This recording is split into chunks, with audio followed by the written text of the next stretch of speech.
two types. It may be a synthetic fiber or a natural fiber. Natural fibre हो सकता है या synthetic fibre.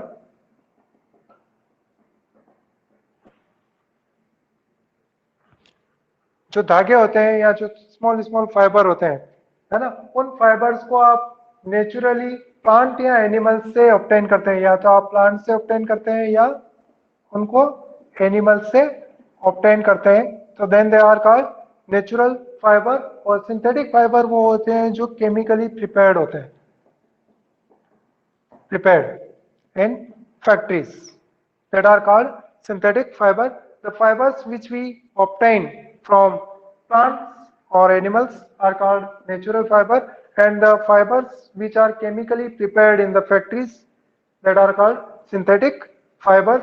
Synthetic fibers के example में अगर जाना चाहें तो जैसे नाइलॉन है, 6 में पढ़ चुके हैं आप, पॉलिस्टर है, टेरिलिन है, डेकोरॉन है, ये सारे आपके सिंथेटिक फाइबर्स हैं। प्लांट से भी आप फाइबर को ऑब्टेन कर सकते हैं। तो प्लांट से जो ऑब्टेन होगा वो जूट है ना, सन है, सन, जूट, और ये आपके यहाँ से मिलते हैं। एनिमल से यहाँ पे जो आप लेसन में पढ़ेंगे वो एनिमल फाइबर्स है। एक तो है सिल्क और दूसरा है वूल। ठीक है, तो अपने इस लेसन के अंदर, थर्ड लेसन के अंदर आप सील और वूल, सिल्क और वूल के बारे में डिटेल से पढ़ेंगे कि वूल के द्वारा क्लॉथ्स किस प्रकार से बनाए जाते हैं, फैब्रिक किस प्रकार से बनाए जाते हैं, वूल कहाँ से ऑब्टेन होती है ना, और सिल्क कहाँ से ऑब्टेन होती है, सिल्क के द्वारा कपड़े किस प्रकार से बनाए जाते हैं और प्रोसेस क्या होती है। उसी तरह से वूल के द्वारा आप क्लॉथ कैसे बनाते हैं और वूल को प्राप्त करने तक से लेकर उसके कपड़े बनाए जाने तक की प्रोसेस कैसी होती है, वो दोनों आपके कोर्स में है। तो ये तो आप लोअर क्लासेस में पढ़ चुके हैं। तो नेक्स्ट फर्स्ट जो आता है वो animal fibres. The fibres which are obtained from the animals are called animal fibres. जो फाइबर आप एनिमल से ऑब्टेन करते हैं उनको एनिमल फाइबर कहते हैं, है ना।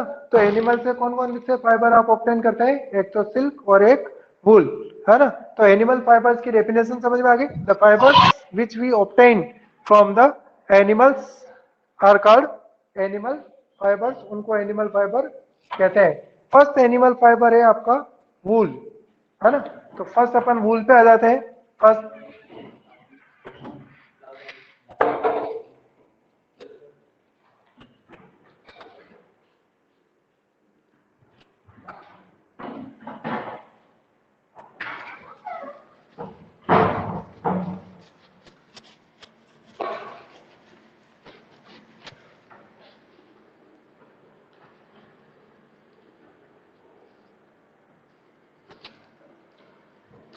वूल फर्स्ट एनिमल फाइबर है आपका, हिंदी में इसको ऊन कहते हैं, है ना। First we should know from where we get wool. आपको वूल प्राप्त कहां से होगी। अपन जानते हैं ये एनिमल फाइबर है ना। पर क्या सारे एनिमल्स, एनिमल फाइबर तो है पर क्या सारे एनिमल्स वूल देते हैं, नहीं। सेलेक्टेड एनिमल्स हैं जिनकी जो फ्लीस होती है, ऊपर की जो लेयर होती है बालों की, उनसे आप वूल ऑब्टेन कर सकते हैं। तो that animals are called wool yielding animals, है ना। तो जिन एनिमल से आप ये प्राप्त करते हैं that are called wool yielding animals. And wool yielding animals selected है ना। ऐसा नहीं कि सारे एनिमल से आप वूल प्राप्त कर सकते हैं। कुछ एनिमल्स हैं जो वूल देते हैं, उनके नेचुरली उनकी बॉडी के ऊपर वूल ग्रो होती है और उसको फ्लीस समेत अपन निकाल लेते हैं और उसी से आप वूल को बनाते हैं। तो वूल यील्डिंग एनिमल्स कौन कौन सा है जो मेजर है, वो आपका सीप, है ना, याक, गोट,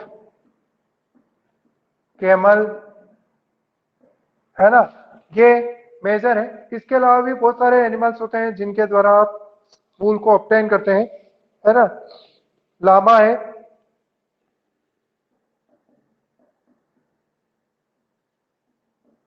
ठीक है, लामा के अलावा और गोट की अलग अलग टाइप्स हो सकती है, वो अलग चीज है। अल्पाका, अल्पाका है ना, ये एनिमल्स है जिनसे आप वूल को ऑब्टेन करते हैं। ये वूल यील्डिंग एनिमल्स है। The animals from which we can obtain wool are called wool yielding animals and the animals which give wools to us are sheep, yak, goat, camel, llama and alpaca, है ना। These are the animals from which we get वूल। अब इनसे आप वूल को कैसे obtain करते हैं? इनकी जो फ्लीस होती है, इनकी बॉडी के ऊपर एक कवरिंग होती है और फ्लीस होती है, उस फ्लीस को अपन क्या करते हैं? हटा देते हैं। फ्लीस विथ हेयर को अपन क्या कर लेते हैं? रिमूव कर लेते हैं और इस रिमूव करने से ही आपको यहाँ पर क्या मिल जाएगी? ये वूल ऑब्टेन हो जाती है। तो इन एनिमल्स के ऊपर हेयर होते हैं और हेयर को फ्लीस समेत, मतलब ऊपर की जो डेड होती है, ऐसा नहीं है कि उनको फ्लीस को अगर आप रिमूव करते हैं तो इनको कोई दर्द होता है, क्योंकि ये जो कवरिंग होती है वो डेड होती है। तो स्किन की आउटरमोस्ट कवरिंग जो डेड होती है उसके समेत हेयर्स को अगर आप निकाल लेते हैं तो फिर आपको इनकी प्रोसेसिंग के द्वारा क्या मिल जाती है? वूल मिल जाती है। इसलिए इनको वूल यील्डिंग एनिमल्स कहते हैं। दूसरे एनिमल्स से वूल अपने को ऑब्टेन नहीं होती है। जैसे डॉग है, तो डॉग के कोई हेयर नहीं है और उसकी फ्लीस अगर आप निकालेंगे तो उससे आपको वूल नहीं मिलेगी। तो ये आपके वूल यील्डिंग एनिमल्स है। नेक्स्ट टॉपिक आता है कि फ्रॉम फाइबर टू वूल। अब आप इसको वूल को ऑब्टेन करना चाहते हैं तो क्या क्या स्टेप्स हो सकती है? तो फर्स्ट स्टेप जो करने की होगी वो rearing of wool yielding animal. First step में यह है कि आप सबसे पहले वूल को ऑब्टेन करना चाहते हैं तो सबसे पहले आप उनका पालन करें जो वूल यील्डिंग एनिमल्स है। मतलब आप सीप का पालन करें, याक पाले, गोट पाले, इनको आपको रेयर करना पड़ेगा। रेयरिंग मीन्स जो इनको पालन करना है ना, इनको पालतू बना देना, पेट एनिमल्स की तरह इनको उपयोग करना या पेट बना लेना और अपने पास रखना, दैट इज कॉल्ड रेयरिंग, है ना। और breeding, rearing and breeding of सीप का मतलब होता है इनका पालन करना और इनको ब्रीड करवाना, है ना। तो वो फर्स्ट स्टेप है कि आप इनको रेयर करें, है ना, इनको पाले और अपने पास रखें। तो ये रेयरिंग ऑफ सिल्क है, rearing of wool first step हो गई। फिर है प्रोसेसिंग फाइबर इनटू वूल। और जब आप रेयर कर लेंगे तो यहाँ से आप फ्लीस रिमूव कर लेंगे तो आपके पास फाइबर आ जाएगा। तो उस फाइबर से वूल किस प्रकार से बनाई जा सकती है? तो प्रोसेसिंग फाइबर इनटू वूल नेक्स्ट स्टेप आएगी, प्रोसेसिंग फाइबर इनटू वूल। अब आप इनको फाइबर को प्रोसेस करेंगे किसके अंदर? वूल में कन्वर्ट करने के लिए। तो उसके लिए जो स्टेप्स इन्वॉल्व है वो भी आपको पता होनी चाहिए, किन किन स्टेप्स को यूज करके आप फाइबर को वूल में कन्वर्ट कर सकते हैं। तो फर्स्ट स्टेप जो है वो आपकी है शीरिंग। शीरिंग सेकंड है स्काउरिंग। शीरिंग के बाद कौन सी स्टेप आएगी? Shearing second, scouring third, shearing scouring और थर्ड आएगी शॉर्टनिंग।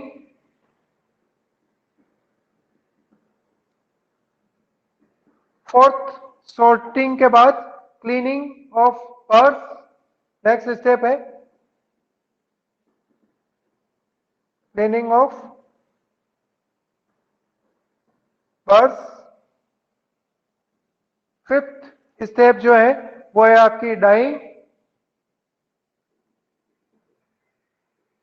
और सिक्स एंड लास्ट स्टेप जो है वो है आपका rolling.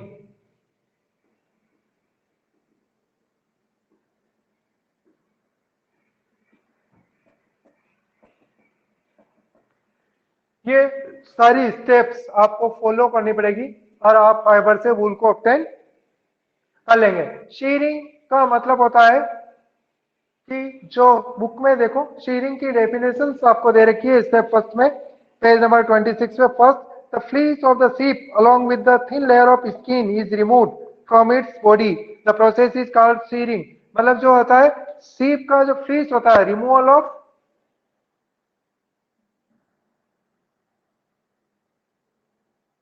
Of sheep fleece, with hair. The process is called shearing. अब आप जो सीप है उसका फ्लीस समेत हेयर को रिमूव कर लेते हैं, तो इस प्रोसेस को शीरिंग कहते हैं, है ना। डेफिनेशन आपको बुक में दे रखी है पूरी, और उसको भी लिख सकते हैं या इसको शॉर्ट में ऐसा भी लिख सकते हैं, रिमूवल ऑफ द फ्लीस या thin layer of skin with hair, that is called shearing, है ना। तो इस प्रोसेस को शीरिंग कहते हैं, और जनरली ये मशीन से की जाती है, मशीन यूज होती है और मशीन से अपन फ्लीस समेत उस हेयर को निकाल लेते हैं, तो शीरिंग की जा सकती है। अब अपन ऐसा सोचते हैं कि उसको दर्द होता होगा, तो बिल्कुल कोई दर्द नहीं होता है, क्योंकि फ्लीस जो होती है, जो अपर लेयर होती है वो डेड होती है, हेयर भी डेड होते हैं। जैसे अपने बाल अगर कोई काटता है तो आपको दर्द नहीं होता है, उसी प्रकार से सीप को भी यहाँ पे कोई दर्द नहीं होगा, क्योंकि वहां पे जो अपर लेयर होती है वो डेड होती है और जो हेयर है वो भी डेड होते हैं, और उनको कोई नुकसान नहीं होता है। दूसरा, ये जनरली कब की जाती है? समर सीजन में की जाती है। ऐसा क्यों? उसका रीजन भी आपको पता होना चाहिए, क्योंकि समर सीजन में वो बिना बालों के रह सकती है। ये उनके लिए कोटिंग है जो इन्वायरमेंट ने उनको प्रोवाइड की है विंटर सीजन से अपने आप को प्रोटेक्ट करने के लिए, है ना। तो विंटर सीजन में ये एनिमल्स इस स्किन हेयर की वजह से या वुल्स जो उनके बॉडी के ऊपर है उन्हीं की वजह से वो बच पाते हैं और विंटर में सर्वाइव कर पाते हैं। तो इसलिए अपन शीरिंग को विंटर सीजन में नहीं करेंगे। कब करेंगे? समर सीजन में, क्योंकि समर सीजन के दौरान उस सिप को उन हेयर्स की कोई जरूरत नहीं है, और वो समर सीजन के अंदर उन बिना बालों के भी जीवित रह सकती है, क्योंकि उस समय गर्मी होती है। पर अगर आप शीरिंग को विंटर सीजन में कर लेंगे तो सिप को बचाना मुश्किल हो सकता है, क्योंकि उस दौरान विंटर में जो सर्दी पड़ती है उस सर्दी की वजह से, क्योंकि आप प्रोटेक्टिव कवरिंग जो है उसकी, उसको अगर आप रिमूव कर लेंगे तो वो मर भी सकती है, तो इसलिए अपन उसको उस टाइम नहीं करेंगे। शीरिंग को करने का सही टाइम क्या है? समर सीजन है। देन आता है स्काउरिंग। स्काउरिंग का मतलब होता है वॉशिंग, है ना, washing to remove dirt and Greece,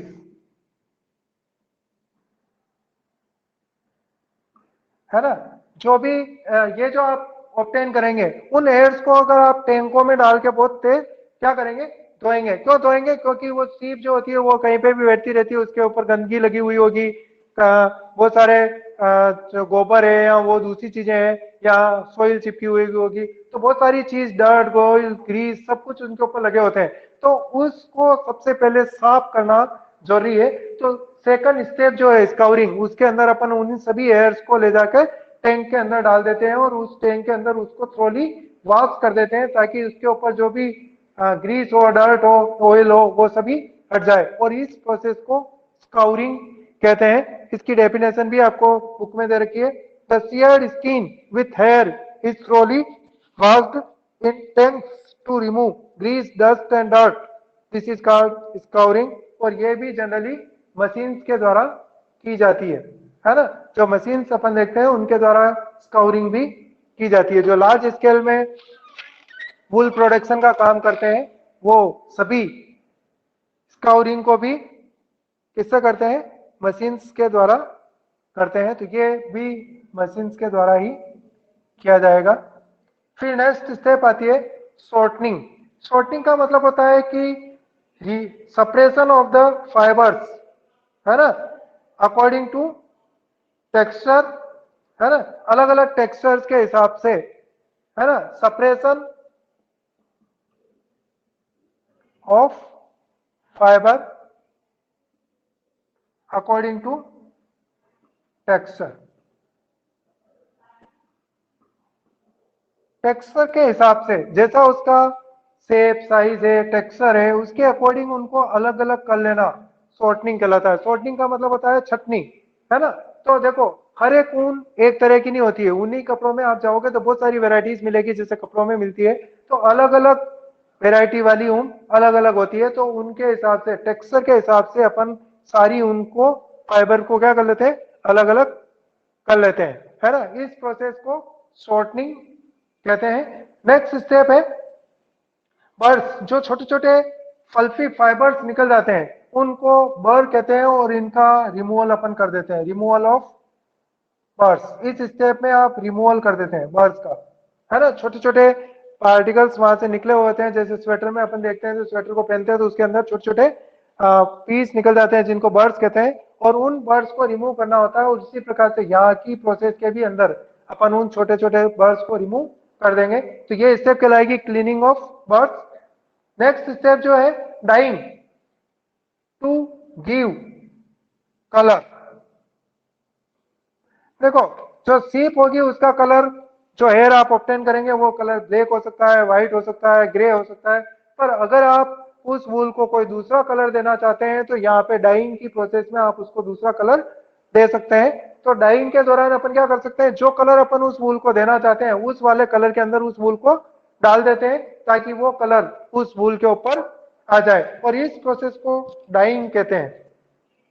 ठीक है, फिर इसको रोलिंग जो है, इसके अंदर अपन क्या करते हैं, fibres are collected and rolled to form fibre.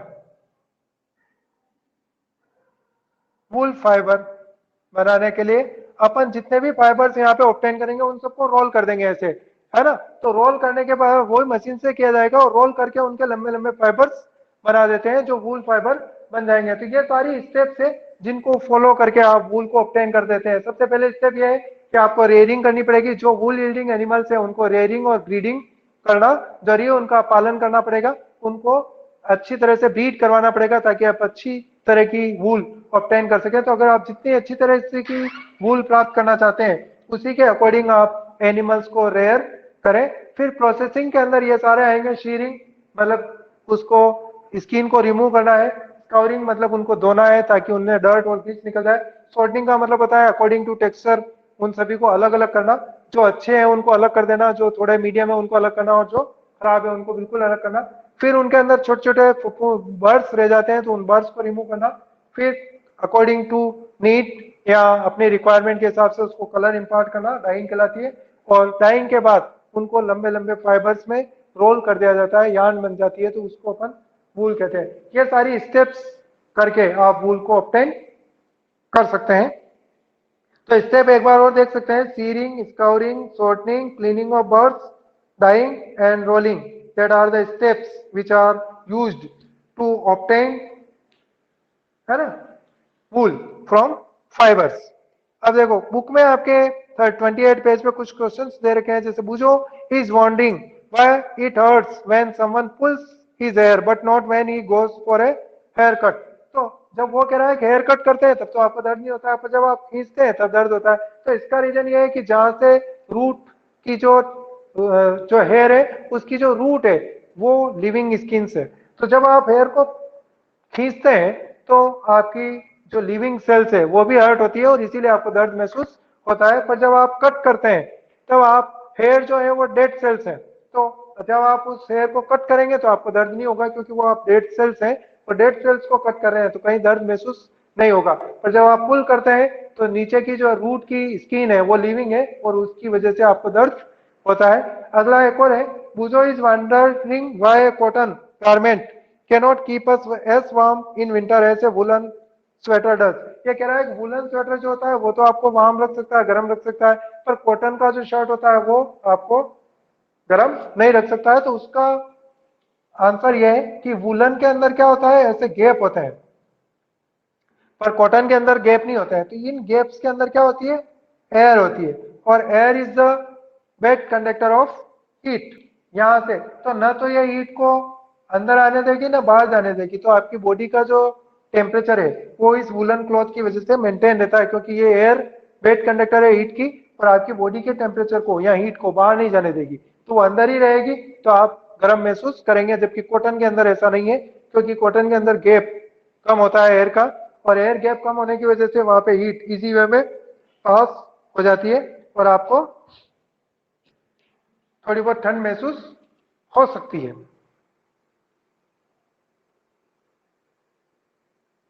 ये आपका फर्स्ट टॉपिक हो गया जिसके अंदर आप सिल्क है तो ए वूल है, तो वूल के अंदर क्या क्या चीजें आपको करनी चाहिए वो सभी कंप्लीट हो चुकी है। नेक्स्ट आपका एनिमल फाइबर जो आता है वो है सिल्क। तो अपन नेक्स्ट फाइबर पे आ जाते हैं। वूल कंप्लीट हो गया। नेक्स्ट एनिमल फाइबर है सिल्क।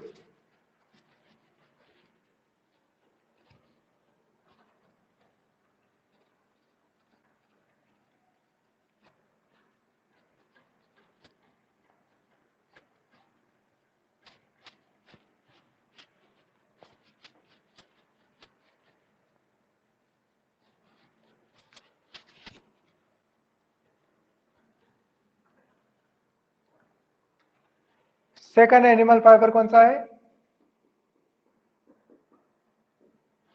सिल्क।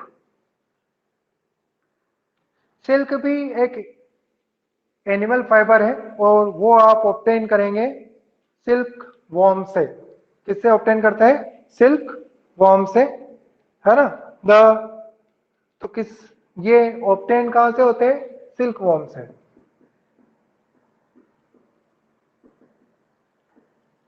सिल्क वॉर्म आपको सिल्क देते हैं। द रेयरिंग, है ना, किसकी करनी? The silk fibre also animal fibre and obtain from the silkworms. The rearing of silkworm to obtain silk is called sericulture. उसको sericulture कहते हैं। rearing of silkworm to obtain silk is called sericulture. इसको अपन sericulture कहते हैं, है ना। Sericulture is the process या rearing of the silkworm to obtain silk, that is called sericulture. इसको आप सेरिकल्चर कहते हैं। तो सेरिकल्चर क्या है? कल्चर है जिसके अंदर आप किसका कल्चर करते हैं? सिल्कवॉर्म का। और सिल्कवॉर्म का कल्चर करके आप ऑब्टेन क्या करते हैं? Silk.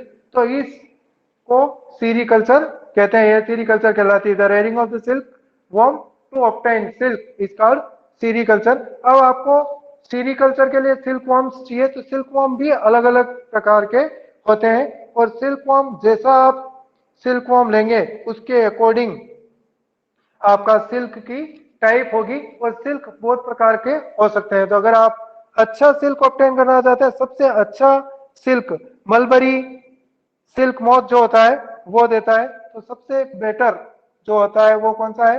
Mulberry. Mulberry silk moth जो है उससे जो होती है वो बेस्ट क्वालिटी सिल्क आप ऑब्टेन कर सकते हैं। किसकी रेयरिंग से? मलबरी सिल्क मॉथ से। तो मलबरी सिल्क मॉथ को अगर आप रेयर करते हैं तो आपको जो सिल्क मिलेगी वो सबसे अच्छी क्वालिटी की सिल्क होगी।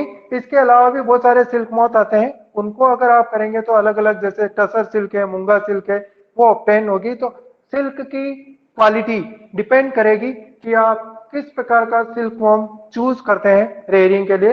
जैसा सिल्क वॉर्म आप चूज करेंगे उसके अकॉर्डिंग आपकी सिल्क की क्वालिटी होगी। और अगर आप मलबरी सिल्क मॉथ को चूज करते हैं तो जो क्वालिटी होगी सिल्क की वो सबसे अच्छी क्वालिटी का सिल्क होगा। Life history of silk moth. Next अपन आते हैं कि आपको लाइफ हिस्ट्री भी पता होनी चाहिए पूरी की पूरी।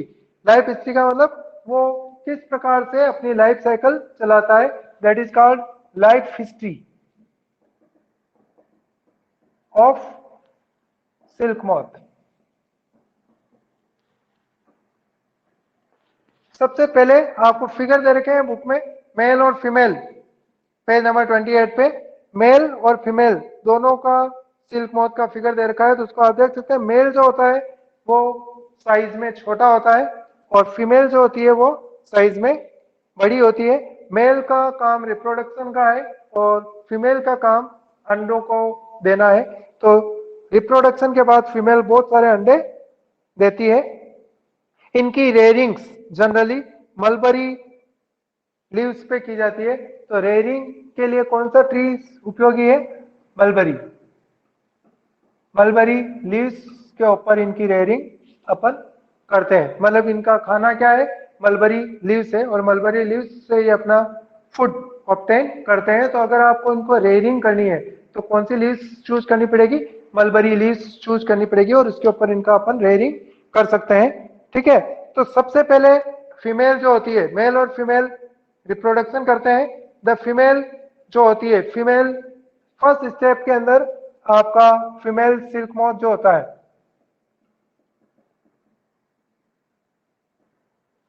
वो एग्स को ले करता है, ये एग्स बनेंगे, ले द एग। फर्स्ट स्टेप के अंदर फीमेल सिल्क मॉथ जो होता है वो अंडों को देता है, अंडे देता है।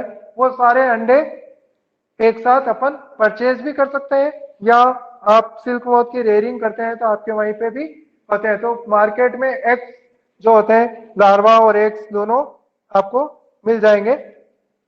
ठीक है, तो फर्स्ट स्टेप में सिल्क मॉथ ने क्या दिए, अंडे दिए, और फिर उन अंडों को वो लार्वा में कन्वर्ट करती है, और उन लार्वा को अपन, ये एग्स है, एग्स के बाद क्या जाएंगे, ये सेकंड थर्ड स्टेप में एग्स किस में कन्वर्ट हो जाएंगे, लार्वेई। और इन लार्वेई को क्या कहते हैं, सिल्कवॉर्म कहते हैं, या कैटर पिल्लर कहते हैं, कैटर पिल्लर, कैटर पिलर्स या सिल्कवॉर्म है। तो एक को हैच करेंगे, और हैच करने पर अपने को क्या प्राप्त होंगे, लार्वेई। और ये लार्वेई जो होंगे उनको अपन कैटरपिलर या सिल्कवॉर्म कहते हैं। तो लाइफ साइकिल में सबसे पहले रिप्रोडक्शन होगा मेल फीमेल का। फीमेल सिल्क मॉथ बहुत सारे अंडे देगी, अंडों को फिर हैच करेगी, हैच करने से लार्वेई बनेंगे जिनको अपन कैटरपिलर्स या सिल्कवॉर्म कहते हैं। और ये जो कैटरपिलर होते हैं वो फिर इंक्रीज करेंगे, ग्रो इन साइज, और फिर नेक्स्ट स्टेप आएगी इसकी टूपा। कौन सी स्टेप आएगी, टूपा।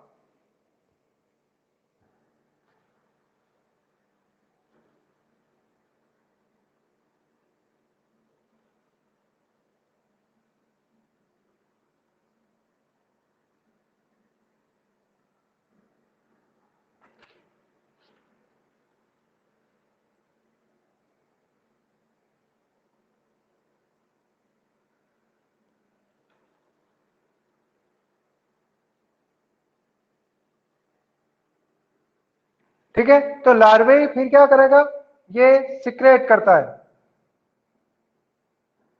प्रोटीन सिक्रेट करता है, और जब वो एयर में एक्सपोज होता है तो वही सिल्क बनता है। तो ये अपने तरफ चारों तरफ प्रोटीन का सिक्रेशन ये सिक्रेट करता जाता है। और उस स्टेप में कभी पूरी तरह से कैटरपिलर उस सिल्क के जो आवरण होता है या जो प्रोटीन के जो थ्रेड ये सिक्रेट करता है उस आवरण के अंदर कवर्ड हो जाएगा, और उस स्टेज को अपन कोकून स्टेज कहते हैं।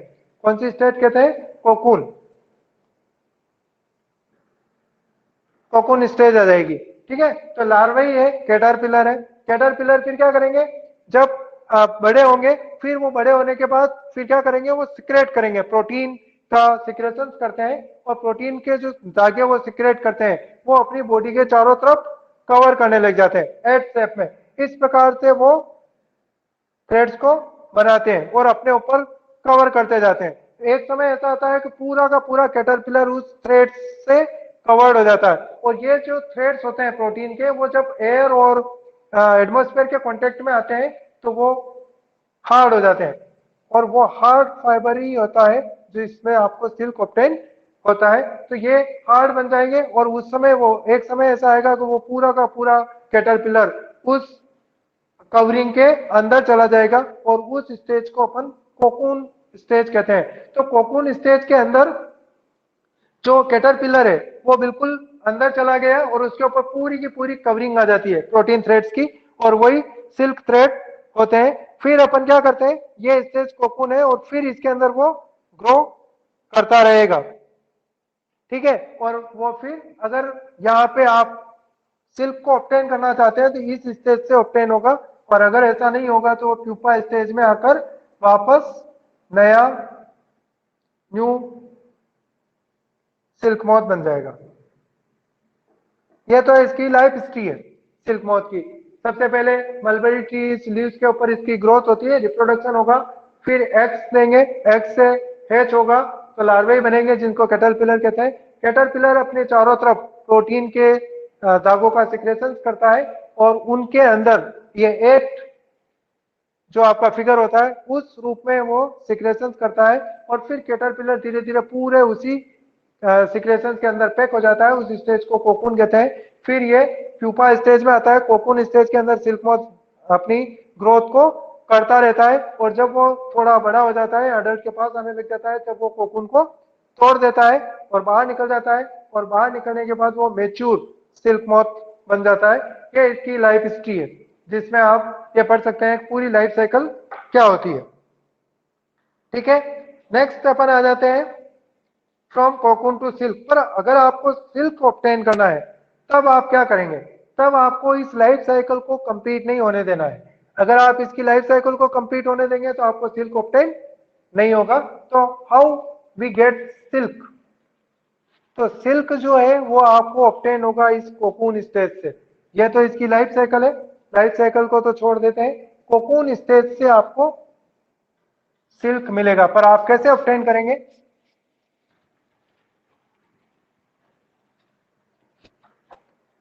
हाउ टू गेट सिल्क, या from cocoon to silk.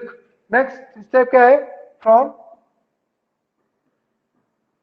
Cocoon to silk. अब आपको उसकी लाइफ हिस्ट्री को कंप्लीट नहीं होने देना है, क्योंकि आप सिल्क ऑब्टेन नहीं कर पाएंगे। जब वो कोकून स्टेज में आता है तब सबसे पहले अगर आपको सिल्क वॉर्म या सिल्क चाहिए तो आपको बिल्कुल रेयरिंग करनी पड़ेगी। रेयरिंग जनरली मलबरी ट्रीज होता है उसके ऊपर अपन करते हैं। तो मलबरी जो लीव्स है वो उसका खाना है, और वहीं से वो अपनी जो साइज है उसको ग्रो करता है। ठीक है, फिर जब लार्वे या कोकून बन जाता है तो कोकून को अपन क्या करते हैं?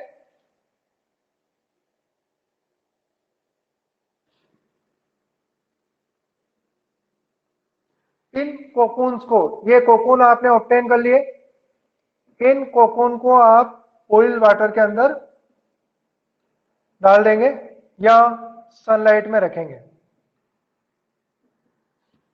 तो इन सारे कोकून्स को लेकर बॉइल वाटर के अंदर अपन डाल देते हैं या सनलाइट के अंदर लेते हैं। तो जो मलबरी मोथ होता है वो मर जाएगा, डाई हो जाएगा, और इसकी कवरिंग जो होती है वो टूट जाएगी। और उस कवरिंग से, उस मशीन की सहायता से इस कवरिंग को अपन किस में बदल देते हैं? सिल्क फाइबर्स में कन्वर्ट कर देते हैं। तो आपको सिल्क कौन सी स्टेज में मिलता है? कोकून स्टेज से। कोकून स्टेज से प्यूपा स्टेज में उसको नहीं जाने देना है। कोकून स्टेज के दौरान वो पूरी की पूरी जो कवरिंग होती है वो सिल्क की होती है। इन कोकून्स को उठाकर बॉइल वाटर के अंदर डाल देते हैं या सनलाइट के अंदर रख देते हैं। तो जो कोकून के अंदर सिल्क मॉथ होता है वो तो मर जाएगा, तो आगे की स्टॉप हो जाएगी, और ये जो कोकून होता है वो ब्रेक हो जाएगा। और ब्रेक होने के बाद जो सिल्क के फाइबर है उनको मशीन के द्वारा से आप बिल्कुल अलग अलग कर लेंगे, और सिल्क फाइबर आपको ऑब्टेन हो जाएगा। तो ये जो थ्रेड से, कोकून से आप ऑब्टेन करते हैं तो इसको कहते हैं रीलिंग ऑफ सिल्क। ये जो स्टेप क्या कहलाती है? रीलिंग ऑफ सिल्क, है ना। रीलिंग ऑफ सिल्क का मतलब होता है to obtain the silk fibre from the cocoon stage of silk moth.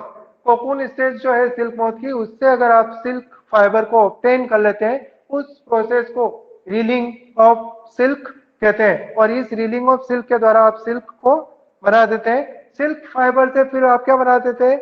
Silk के यार्न बना देते हैं, और इस सिल्क यार्न से आप सिल्क के क्लॉथ बना सकते हैं।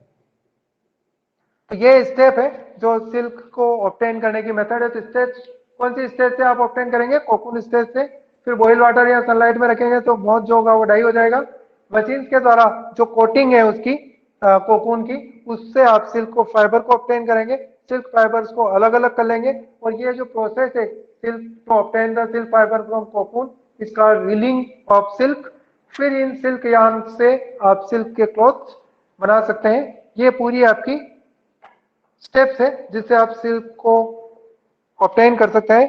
पहली wants to know if the cotton thread and silk thread are spun and woven in the same manner. हाँ, तो इनको अलग अलग मैनर से भी कर सकते हैं और सेम मैनर से भी आप इसको कर सकते हैं। तो इसी के द्वारा आप क्लॉथ्स बना सकते हैं।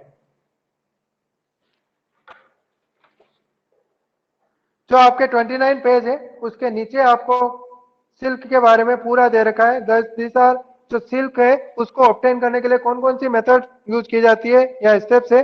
तो rearing of silk worm, reeling of silk from cocoon and processing of raw silk into fibres, ये स्टेप्स है। तो फर्स्ट आपका आएगा rearing of silk worm. First step में आप क्या करेंगे, rearing of silk worm. Silk worm को रेयर करेंगे तो कोकून स्टेज आ जाएगी, और कोकून स्टेज से अगर आप सिल्क को फाइबर को ऑब्टेन करते हैं तो उस प्रोसेस को क्या कहते हैं, reeling of silk. Of silk और रीलिंग ऑफ सिल्क से आप क्या बना देते हैं, सिल्क के फाइबर बना देते हैं। और सिल्क फाइबर से आप क्या बनाएंगे, सिल्क के यार्न जो होते हैं वो बना देंगे, और यार्न से आपके सिल्क के क्लॉथ बन जाएंगे। ये स्टेप्स है सिल्क क्लॉथ बनाने की। लेसन आपका कंप्लीट हो गया है।